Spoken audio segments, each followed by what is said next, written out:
Well, we're outside the post office in Westminster, campaigning to keep the post office public because we're really worried about the threat to post office counters with the separation from Royal Mail, which is being debated in Parliament just over the road there. Well, we're trying very hard to get the government to understand that, firstly, we're against the idea of privatisation in the first place, because in other countries nobody seems to be thinking about this mad idea that you split up the post offices and the Royal Mail. I'm here today to support CWU members, CWU workers in their campaign to stop the privatisation of Royal Mail and keep a perfectly tenable, viable and economically efficient postal service in public hands. Nobody wants this. We've done polls, we've gone out and asked the public. The only people that want this is 10 Downing Street and the condemned coalition government. And it's a fantasy that it's going to improve anything. It's going to make things a lot worse.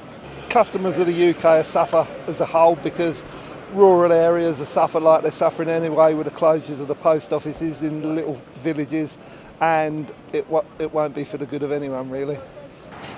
Up and down this land of ours, of course, people take it for granted that when they post a letter, it's the same price whether it's sent from John O'Groats to Land's End or whether it's sent from one side of London to the other.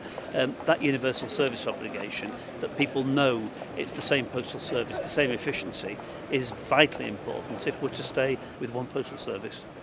Well, it's crucial to customers. People rely on the Royal Mail, they rely on post offices, they want them to be there, and wherever you live in the country you want to have a decent postal service paying the same price wherever you are. All of that is now at risk because of the privatisation proposals.